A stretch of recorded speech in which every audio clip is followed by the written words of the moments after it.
Hello SGTV students, this is your class test second syllabus of English. First, diary entry. Second, the lost child. Third, a truly beautiful mind. Fourth, rain on the roof. Fifth, a legend of the Northland. And sixth one is optional, wind poem. Students, in diary entry, you have to keep in your mind these main points. First it should be written in a chronicle order. आपने diary को chronicle order में लिखना है. Day, date, place, time of entry ये आपने ज़रूर mention करने हैं. स्टेबल हेडिंग देना है आपने डायरी को. And then main body of the diary should be written in a comprehensive manner. Event, place, person that has affected the diary in some way. तो इस तरीके से आपने ये चीज़ें मेंशन करनी है. Next, it should expresses the writer's point of view and should be emotionally expressive because a personal reaction to some happening or a person.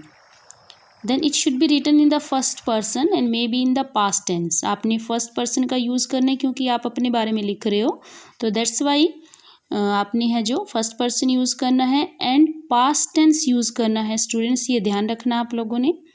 और राइटिंग है जो आपकी इनफॉर्मल होनी चाहिए एंड सिग्नेचर भी होना चाहिए डायरी के एंड में.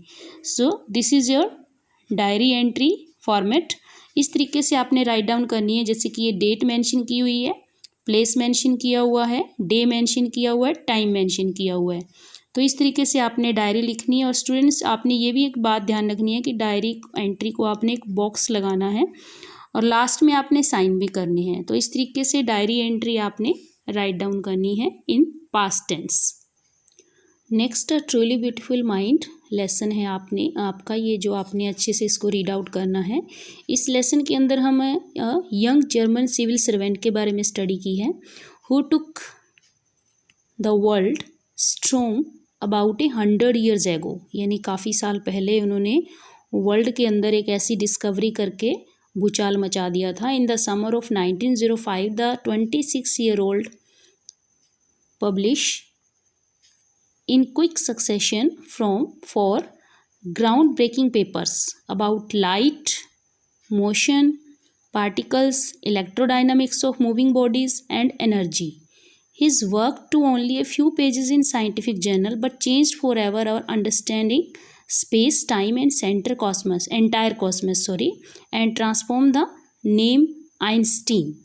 यानी आइंस्टीन जो एल्बर्ट आइंस्टीन है, जब इनका जन्म हुआ था 14 मार्च 1879 के अंदर, तब इनको देख के कोई ये नहीं कह सकता था कि बाद में ये इतने बड़े साइंटिस्ट बनेंगे. क्योंकि जब ये काफ़ी टाइम बाद तो इन्होंने बोलना शुरू किया था, लगभग 2.5 year के बाद. और जब बोलते थे then he speaks a word twice, यानी 2 बार एक शब्द को 2 बार बोलते थे.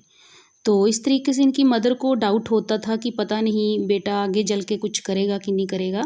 लेकिन एंड में इन्होंने बहुत ऐसी इन्वेंशन की, थ्योरी ऑफ रिलेटिविटी, E=mc².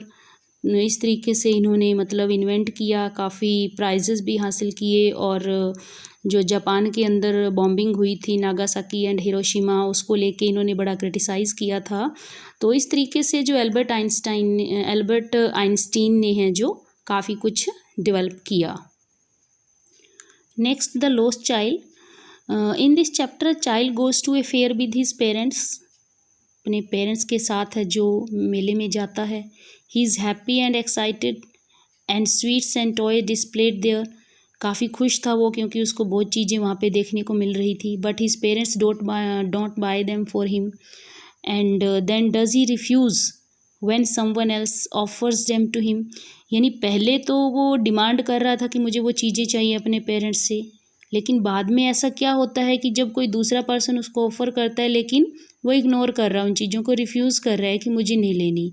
तो ये लेसन आपने रीड आउट किया था. तो इसके अंदर ये बच्चा है अपने पेरेंट्स से अलग हो जाता है और जो चीज़ें इसको पहले चाहिए होती हैं बाद में दूसरा पर्सन उसको प्रोवाइड करवाने की कोशिश करता है, बट ही रिफ्यूज़ड एवरी टाइम, मना कर देता है हर बार.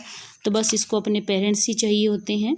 तो इस तरीके से हमने इस लेसन के अंदर इस बच्चे की स्टोरी को पढ़ा है. और आपने अच्छे से पढ़ना है और अच्छे से रीड आउट करके इस स्टोरी को अंडरस्टैंड करने की कोशिश करनी है। Okay students, next wind poem students, I explained it earlier in your class test 1. Next है rain on the roof. In this poem the poet is lying in his bed, अपने bed पे लेटा हुआ है. It has begun to rain outside and the poet hears the patter of rain on the shingles of the roof. तो इस तरीके से बरसात शुरू हो जाती है और पोइट है रेन की आवाज़ को अपनी घर की छत की टाइल्स के ऊपर सुनता है. अपने बेड पे ऐसे लेटा हुआ है, तभी उसको अपनी माँ की याद आ जाती है. यानी इसके अंदर है जो ओल्ड मेमोरीज़ को भी दिखाया गया है. अब जो है उस पोइट, जब ये पोइट बड़ा हो गया है अब और उसकी माँ उसको छोड़ के जा चुकी है, तो अभी उसको अपनी माँ की याद भी आती है इस पोइम के अंदर. He remembers how fondly she used to look at her children. यानी उसको याद आता है कैसे माँ बचपन में उसकी तरफ देखा करती थी. और इसीलिए पोइट है जो musical patter of the rain को सुन रहा है. यहाँ पर thousand of recollections come to his mind, उसकी माइंड में आती हैं काफ़ी यादें.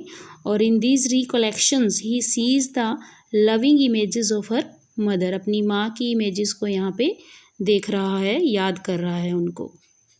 नेक्स्ट है a legend of the northland. ये पोइम आपने करनी है बेटा. In this poem this poem is a legend of an old lady who angered Saint Peter because of her greed. यहाँ पे जो ओल्ड लेडी है वो अपनी ग्रीड की वजह से सेंट पीटर को है जो गुस्सा दिला देते हैं और बाद में उनको वो कर्स करके उनको एक वुड पैकर बना देते हैं. और वुड पैकर जैसे कि अपने खाने के लिए. इस पोइम से हमें ये मोरल वैल्यू निकल के सामने आती है कि if we may not face the exact same consequence in real life, then we shall certainly be called miserly and be hated by everyone if we act similarly selfish. अगर हम इस तरीके की एक्टिविटी करेंगे जैसा कि उस लेडी ने किया वैसा हम रिएक्ट करेंगे, हेल्प नहीं करेंगे, तो हमें भी ऐसे ही मतलब प्रॉब्लम्स फेस करनी पड़ सकती है अपनी लाइफ के अंदर. तो इस पॉइंट से हमें ये मॉरल वैल्यू निकल के सामने आती है कि हमें हेल्पिंग नेचर का होना चाहिए, अपनी ग्रीड को ज़्यादा नहीं बढ़ाना चाहिए. तो इस तरीके से ये पॉइंट बेटा आपने करनी है. तो this is all about our class test 2 syllabus. All the best.